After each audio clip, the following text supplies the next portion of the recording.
2 கொரிந்தியர் எழுதின புஸ்தகத்திலே 10ஆம் அதிகாரத்திலே 3ஆம் வசனத்தை நான் உங்களுக்கு வாசிக்கிறேன்.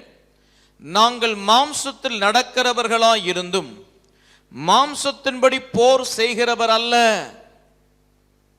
நாங்கள் மாம்சத்தின்படி நடக்கிறவர்களாய் இருந்தும் மாம்சத்தின்படி போர் செய்கிறவர் அல்ல. We are the ones who walk in the flesh, but we are not of the flesh. We are of the spirit. Hallelujah. We walk in the flesh, but we are not of the flesh. We are of the spirit. நான் மாம்சத்தில் தான் இருக்கிறேன், ஆனால் நான் ஆவிக்குரிய மனிதனாக இருக்கிறேன். You are not just flesh and blood, you are a spiritual being. நீங்கள் வெறும் மாம்சமும் இரத்தம் உடைய ஒரு மனிதர்கள் அல்ல, நீங்கள் ஆவிக்குரிய மனிதர்களாக இருக்கிறீர்கள். அல்லேலூயா. உங்களுடைய ஆயுதங்கள் ஆவிக்குரிய மண்டலத்தில் இருக்கிறது. You cannot fight the devil. ஒரு பிசாசை நீங்கள் எப்படி ஜெயிக்க முடியும்? How can you overcome the devil? How can you overcome the enemy? How can you fight against the demons? How can you fight against the attacks of the enemy? எப்படி fight பண்ணுவீங்க? ஜெபம் என்று சிலர் சொல்லுவாங்க, உபவாசம் என்று சிலர் சொல்லுவாங்க, அப்படி பலர் பல காரியத்தை சொல்லுவார்கள். முதல் நான் உங்களுக்கு சொல்லுகிறேன், ஆண்டவரும் இரட்சகருமாகிய இயேசு கிறிஸ்துவினுடைய சிலுவையின் மூலமாக நீங்கள் முற்றிலுமாய் மீட்கப்பட்டிருக்கிறீர்கள் என்ற சத்தியத்தை அறிந்து கொள்ள வேண்டும். You need to understand that you have been completely redeemed from the kingdom of darkness by the cross of Jesus.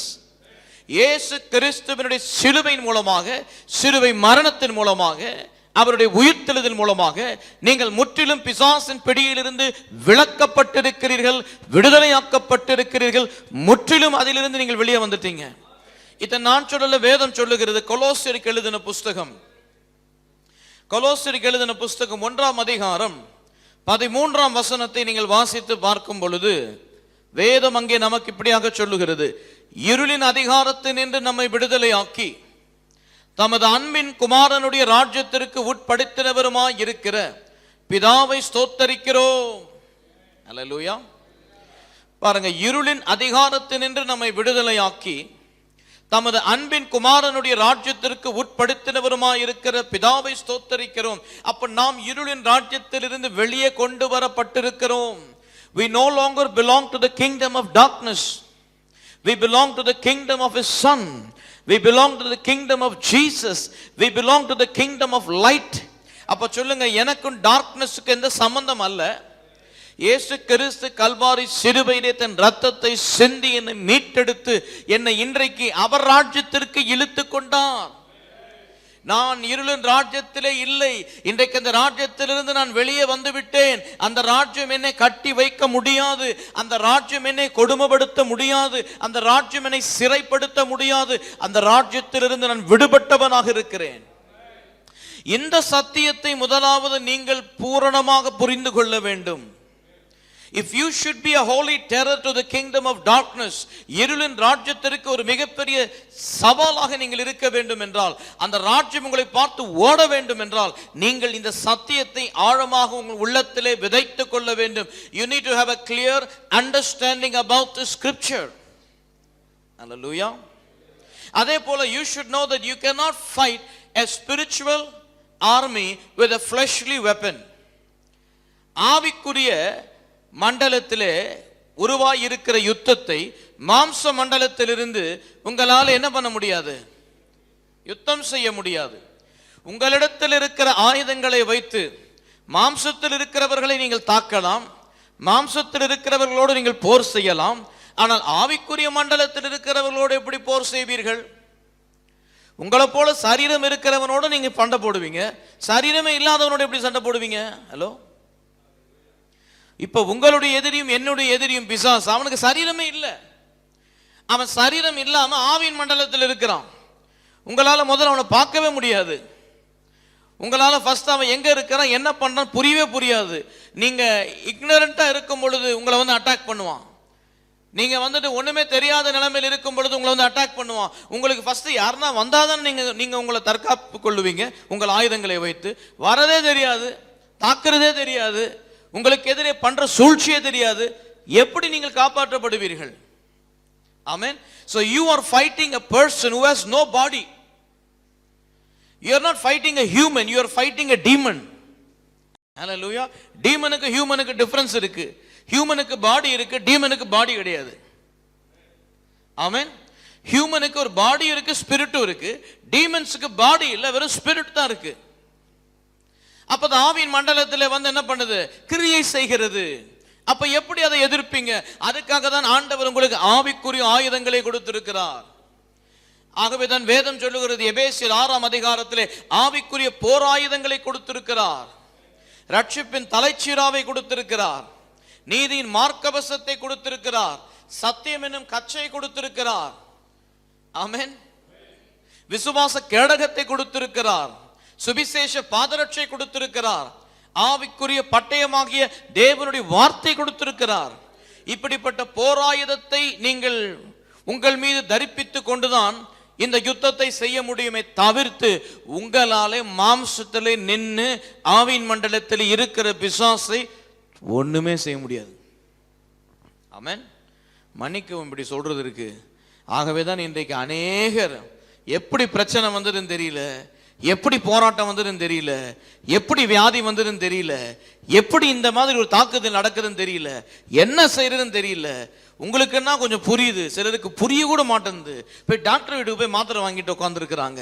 இவைகள் டாக்டர் வீட்டில் போய் ட்ரீட் பண்ண வேண்டிய பிரச்சனை இல்லை. இவைகள் ஆவிக்குரிய மண்டலத்திலே ஜெயம் எடுத்த இயேசுவின் நாமத்திலே நீங்கள் ட்ரீட் பண்ண வேண்டிய problem.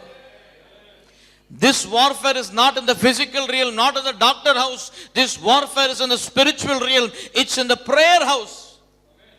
Some warfare, all these warfares should be done in the prayer house, not in the doctor's house. அங்க போய் என்ன பண்ண போறீங்க? இந்த டெஸ்ட் எடு, அந்த டெஸ்ட் எடு. எந்த டெஸ்ட் எடுத்தாலும் உங்களுக்கு ப்ராப்பரா ரிசல்ட் வர போறது கிடையாது.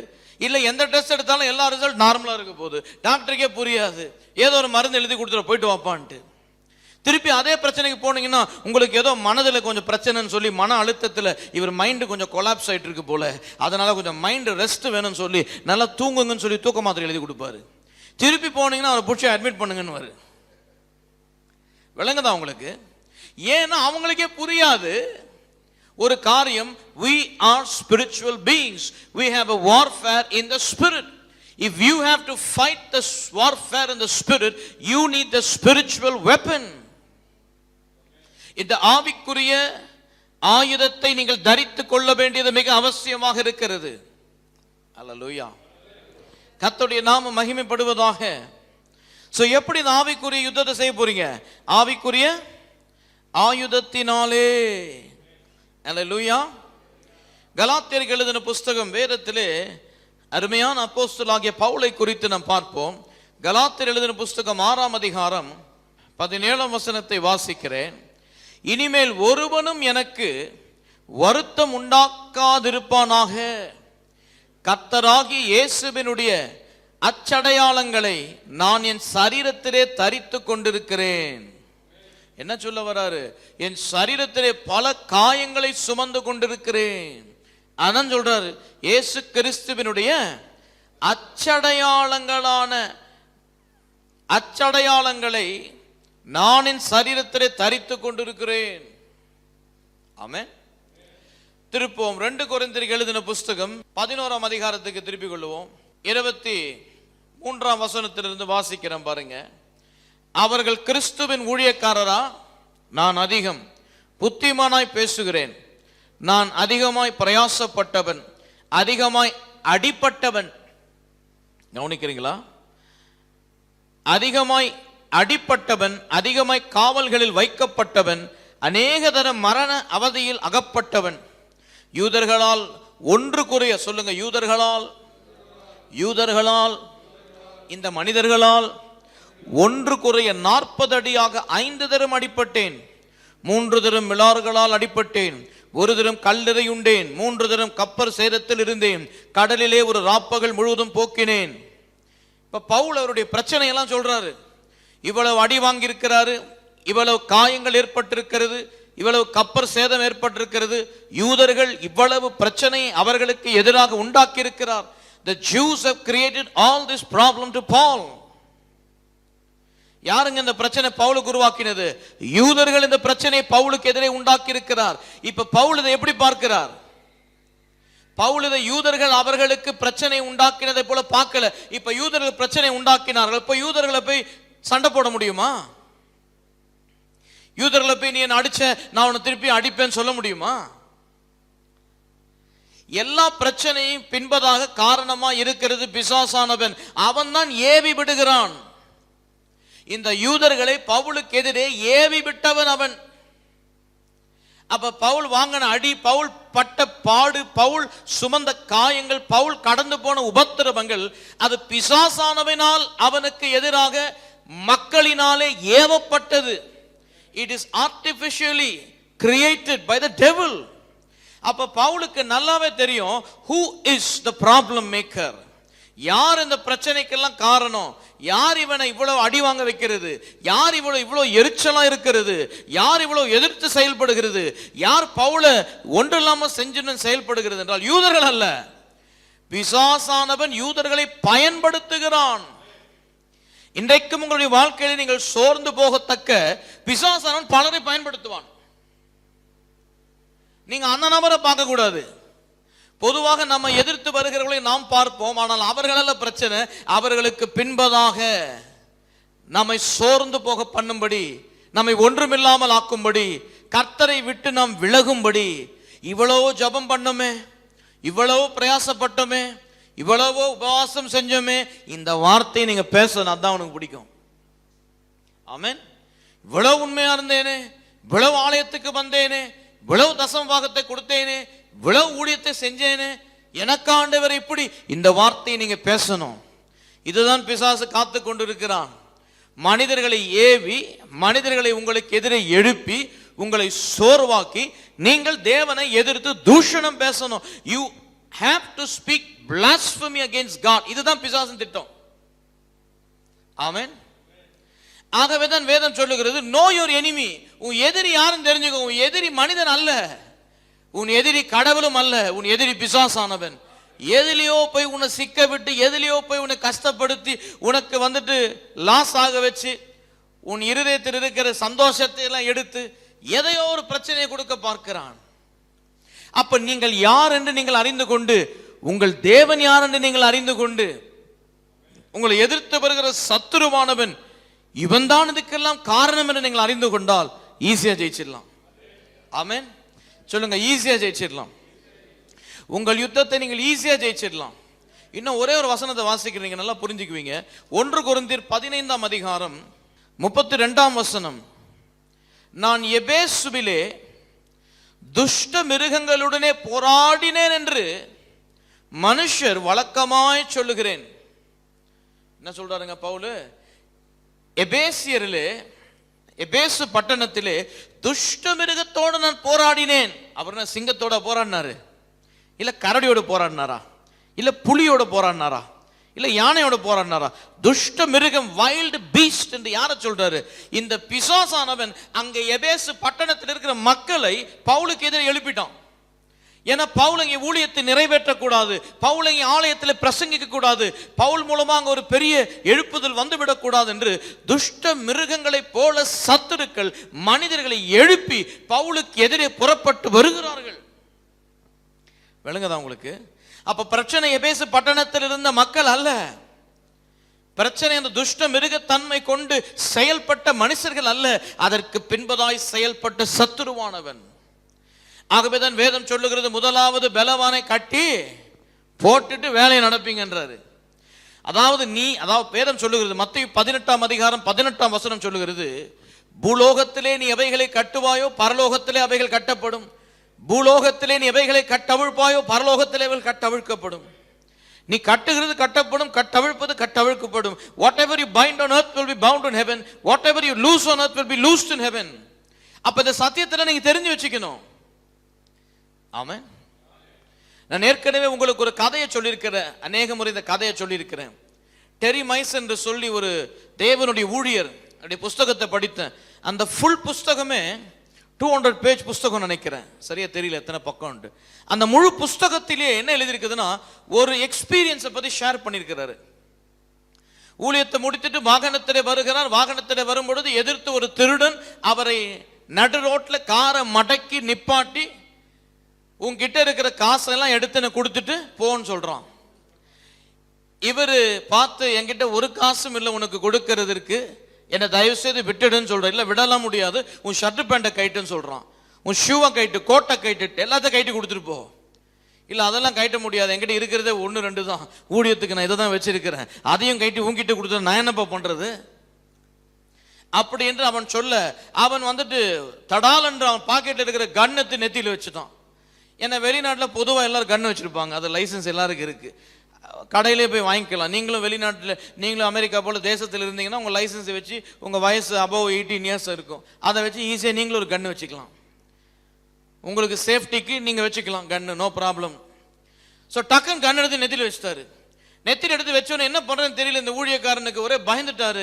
ஆண்டவரே, ஊழியத்தை நிறைவேற்றிட்டு போயிட்டு இருக்கிறேன், என் நெத்தியில் கண்ணு, இவன் காசை கேட்கறான், ட்ரெஸ்ஸை கைட்டன்றா, என்ன ஆண்டவரே இதெல்லாம் சொல்லி மனசுக்குள்ள ஜெபம் பண்ணிக்கிட்டு இருக்கிறாரு.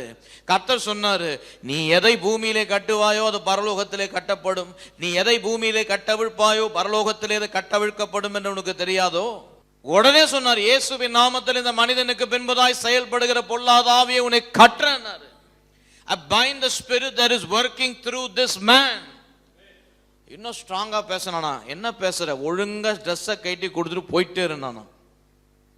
இயேசுவின் நாமத்திலே இந்த நபருக்கு பின்பதாய் செயல்படுகிற ஆவியை உன்னை கட்டுறேன் இயேசுவின் நாமத்திலே. அப்பயும் அவன் அடங்கல. திருப்பியும் இயேசுவின் நாமத்தினாலே இந்த நபரை ஆளுகை செய்த இந்த நபர் மூலமா எனக்கு எதிர்த்து வந்து நிக்கிற என் ஊழியத்தை தடை செய்கிறேன், சமாதானத்தை கெடுக்கிற ஆவியை உன்னை கட்டுறேன்னு சொன்னாராம். 3 வாட்டி 4 வாட்டி சொன்ன உடனே இவனுக்கு என்ன பண்றதுனே தெரியல. கன் அப்படியே கையை கீழே வச்சுட்டானா. கீழே வச்சுட்டு சொன்னானா, இப்போ சொன்னானா, இப்போ நான் போலாமான்னு சொன்னானா. சரி போங்கன்னு சொன்னாராம். வார்த்தையே மாறுது. கைட்டு கூடு அதெல்லாம் இல்லை, இப்போ நான் போனோம் ஊழியத்துக்கு அர்ஜென்ட்டாக போகிறேன், சரி போங்கன்னு சொல்லிட்டாராம். ஒரு சின்ன ஹெல்ப்பு, போகிறப்ப எனக்கு கொஞ்சம் ட்ராப் பண்ணிட்டு போயிடுறீங்களான்னாராம். சரி ஏறு வண்டியில்.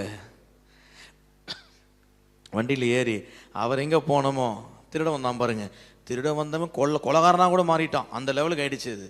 ஏன்னா இவர்கிட்ட தான் ஒன்றுமே இல்லையே. பொதுவாக திருடவன் கையில் ஒன்றும் கோவத்தை சுட்டு போயிடுவான் பாருங்க, ஏன்னா ஒன்றுமே இல்லை அவங்ககிட்ட. இந்த மாதிரி கேஸை போய் நம்ம சந்திச்சிட்டோமே இன்னைக்கு, சரி நீ சாகு. அப்படிப்பட்ட மைண்டு ஒரு மாதிரி அவங்களுக்கு வேலை பண்ணோம்.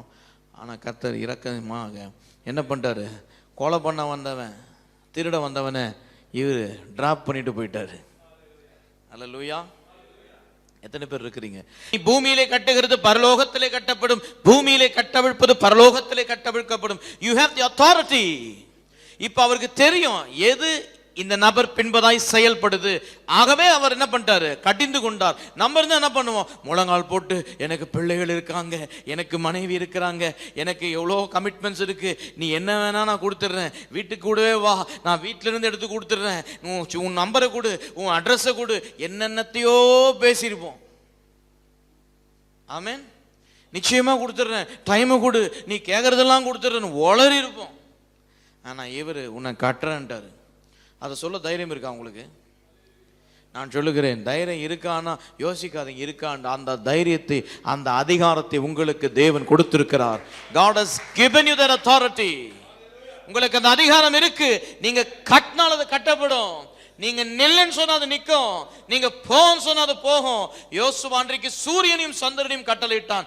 நில் என்று சொன்னான். ஒரு நாள் முழுவதும் ஒரு இரவு முழுவதும் சூரியன் நின்றது, ஒரு நாள் முழுவதும் ஒரு இரவு முழுவதும் சந்திரன் நின்றது. ஏன் நிற்காது நீங்க சொன்னா, ஏன் அது கட்டப்படாது நீங்கள் சொன்னால் ஆகும்.